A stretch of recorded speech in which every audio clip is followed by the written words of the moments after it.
We continue on our nerve supply of the upper limb, and we had covered the median, the musculocutaneous. Now we go on to the ulnar and the radial and the axillary nerves. The ulnar nerve is a continuation of the medial cord on the medial side of the artery. The axillary artery turning into the brachial artery. It pierces the lateral medial intermuscular septum, lies between the septum and the triceps. Then it passes behind the medial epicondyle.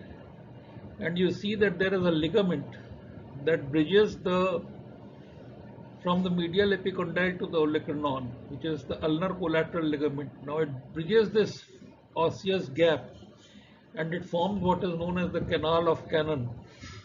If the nerve gets swollen here in this area, then it gets entrapped and paralyzed. This happens in case of leprosy. In that circumstance, you have to release this ulnar collateral ligament from the medial epicondyle and open up the canal of Cannon. From the medial epicondyle, from the ulnar collateral ligament, from the olecranon and the upper 1/4 of the posterior border of ulna, arises the flexor carpi ulnaris. So as the nerve crosses the canal of Cannon, it comes to lie between the flexor carpi ulnaris and the flexor digitorum profundus.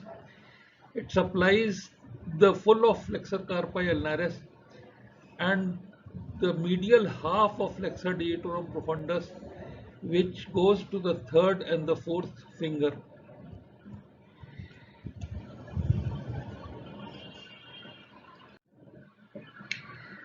Here you see that the nerve is passing under the flexor carpi ulnaris, how it reaches the flexor carpi ulnaris and lies between the flexor carpi ulnaris and flexor digitorum profundus. 5 centimeters above the wrist, it gives a palmar carpal branch which goes to supply the, the skin of the hypothenar eminence and the palmaris brevis.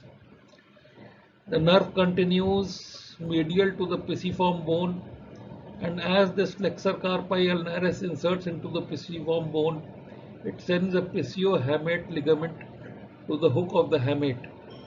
The nerve passes under this pisiohamate ligament, and this again is a site of entrapment of the nerve, and this is called as the Guyen's canal.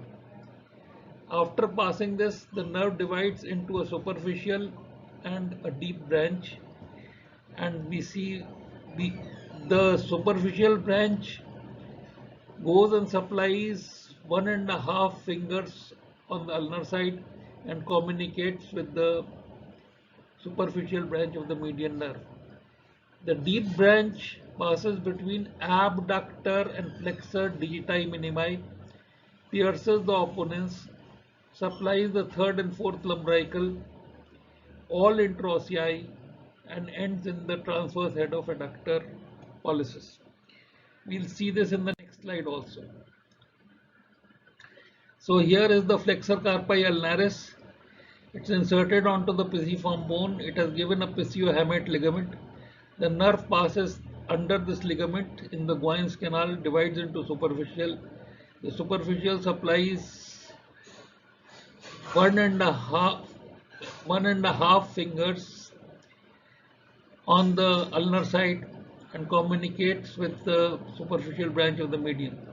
The deep passes between the abductor and flexor digiti minimi, pierces the opponents, supplies the third and fourth lumbrical, all interossei, and ends in the transverse head of adductor pollicis.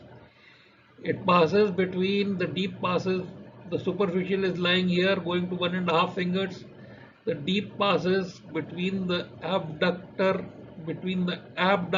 and the flexor digiti minimi, pierces the opponents, supplies the third and fourth lumbrical, all interossei, and ends in the transverse head of adductor pollicis. Now we start with the radial nerve. The radial nerve starts as a continuation of the posterior cord of the brachial plexus. You see, this posterior cord has an upper subscapular and a lower subscapular and a nerve which is going to the latissimus dorsi here.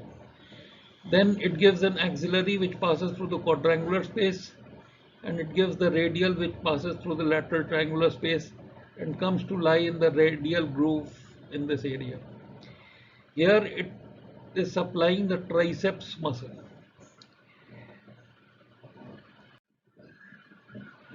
So, having the posterior view, it emerges between the teres major and latissimus dorsi, the posterior axillary fold, and the long head of triceps, the triangular space here, accompanied by the profunda brachii artery, and winds round the lateral border of the humerus.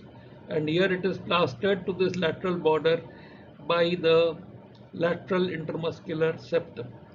So, in case of a fracture which is directed downwards and obliquely, if you try to reduce this fracture, this nerve can get entrapped as it winds round the lateral border, and this syndrome is called as the Holstein-Lewis syndrome.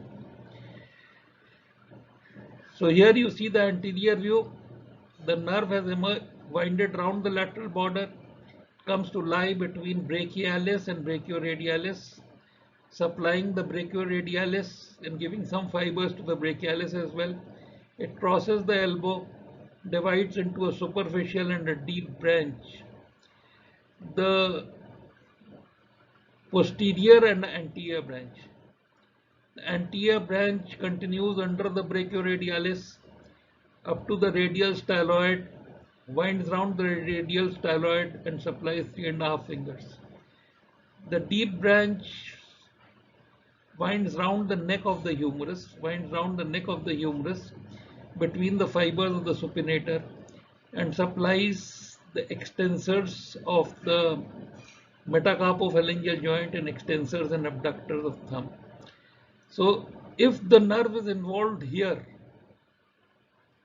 that means below the elbow, then only the MP extensors and the extensors of the thumb go. That means there is finger drop and thumb drop in a low paralysis. But if the nerve is involved in the Holstein-Lewis area, in the shaft of humerus, then the brachioradialis and the extensor carpi radialis longus, brevis and ulnaris also go. So in a high radial nerve paralysis, there is wrist drop, finger drop, thumb drop.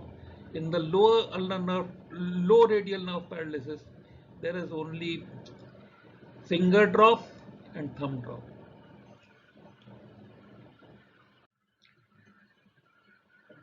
The axillary nerve emerges out of the quadrangular space, supplies the teres minor and winds round the surgical neck of humerus, supplying the deltoid and the skin over a regiment batch area just under the acromion, under the shoulder.